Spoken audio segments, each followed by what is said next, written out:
Terças, quartas Senhor e quintas, presidente, sessões plenárias abertas ao público. Senhoras deputadas, telespectadores da TV Ali e trabalhadores da imprensa.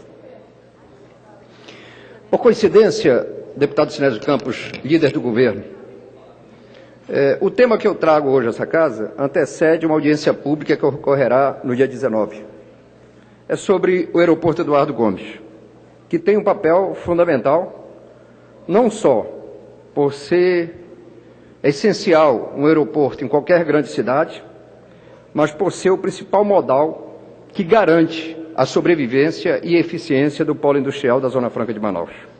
Este aeroporto foi inaugurado no ano de 1976.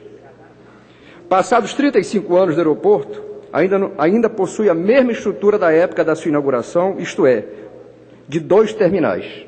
Um para atender aeronaves de grande porte, que operam voos domésticos e internacionais, e outro para receber aviões de pequeno porte, utilizando os voos regionais. Considerando, deputado Sinésio, os últimos 5 anos de movimentação de passageiros, o número de passageiros da demanda do aeroporto Eduardo Gomes mais que dobrou. Nós saímos de 1.689.817 passageiros de 2006 para 3.016.000 passageiros no ano de 2011.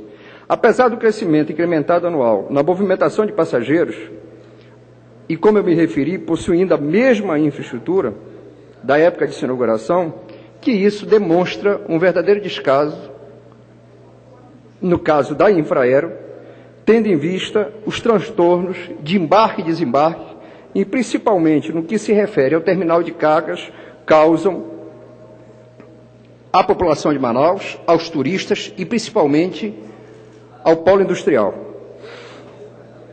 O terminal de logística de carga de Manaus é o terceiro maior em movimentação de cargas, com 183 mil toneladas em 2011, e ficando atrás somente do aeroporto de Guarulhos, em São Paulo, e de Viracopos, em Campinas.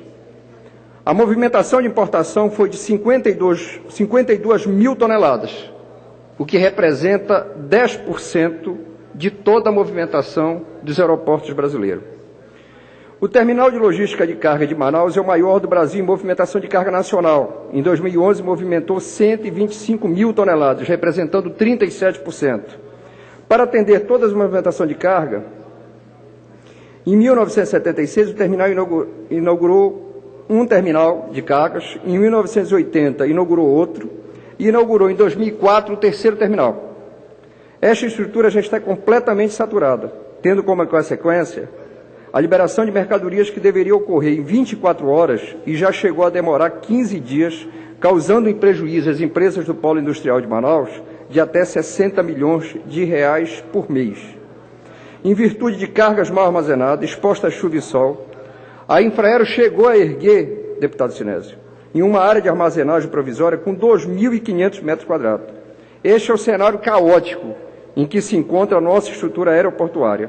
Estamos à porta de sediar a Copa do Mundo e aonde há uma expectativa de recebimento, de aumento de passageiros, e tem-se passado o tempo e até o momento nós não vemos grandes ações. O que nos chama a preocupação é que hoje o governo federal designou 394 milhões de reais para uma previsão de conclusão de obras, que vai trabalhar, deputado Marco Antônio, somente o terminal de passageiros, para conclusão em dezembro de 2013. Considerando o ritmo até agora imposto pelo consórcio e a complexidade da obra, e eu não tenho o hábito de vaticinar, dificilmente chegaremos à Copa de 2014 com a nossa estrutura aeroportuária pronta para receber os turistas e as delegações para cá se destinarem. Causa-me grande preocupação a situação do terminal de logística de cargas, pois não vejo nenhum movimento da Infraero no sentido de uma ampliação, apesar do crescimento previsto na movimentação de cargas e projeção do crescimento do polo industrial de Manaus. Para discutirmos toda essa situação, estaremos realizando, no seio da Comissão de Transporte, presidida pelo deputado Marcelo Ramos, no dia 19, uma audiência pública. Isso é só para relatar a situação do aeroporto de Manaus. E eu quero, senhor presidente, abrir um parêntese para saudar aos 45 anos da Zona Franca de Manaus, que se comemora no dia de hoje, pela importância desse modelo de desenvolvimento, e ressaltar ainda que este tema, como outros temas, farão parte da discussão do que nós aprovamos aqui, da formulação de um grupo de trabalho para discutir o modelo Zona Franca de Manaus, os seus desafios e alternativas econômicas. Mas, complementando o que disse o deputado Sinésio Campos e o deputado Marco Antônio Chico Preto, é preciso que nós tenhamos uma política de aeródromos para o Estado do Amazonas. Porque eu quero aqui não me contrapor, não dizer que os preços da TRIP são caros. Mas nós não vamos ter alternativa de outras empresas se nós tivermos 5, 6 aeroportos em condições de funcionamento no interior do Estado. Nós não podemos ter daqui ao Alto Solimões, em Tabatinga, somente 2 aeroportos, que é o de Tefé e de Tabatinga. Da mesma feita daqui ao Juruá, somente de Irinepé. Nós precisamos ter aeródromos em condições de funcionamento, com balizamento para pouso noturno e, com isso, se tornar atrativo o investimento de outras empresas.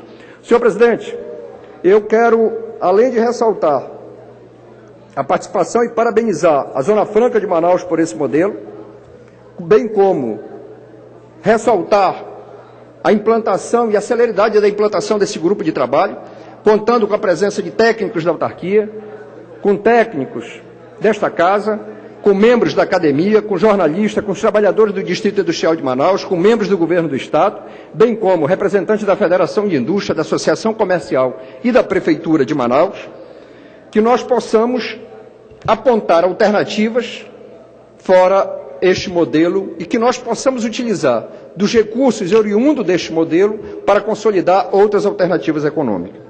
E ao encerrar o meu discurso, senhor presidente, se Vossa Excelência permitir, eu quero aqui informar que o Ministério da Educação definiu ontem um reajuste de 22,22% para o piso nacional dos professores, que chega a R$ 1.451 para 40 horas aula.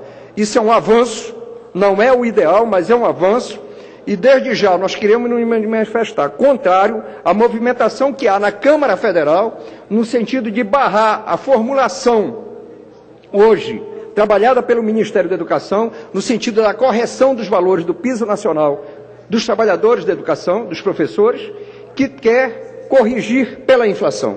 Inclusive, há um indicativo de paralisação da Confederação Nacional dos Trabalhadores de Educação para o dia 14, 15 e 16 de março, com o objetivo de cobrar o compromisso da lei do piso. E aí, deputado Marcel, é importante se ressaltar que há uma decisão por parte do Judiciário, que caso falte recurso por parte dos municípios e dos governos estaduais, o governo federal se compromete a complementar este recurso para o pagamento dos professores. Só que até a presente data, nenhum município, nenhum governo do Estado conseguiu comprovar efetivamente que falta recurso para cumprir o piso salarial dos professores. Era o que eu tinha a dizer. Meu muito obrigado e um bom dia a todos.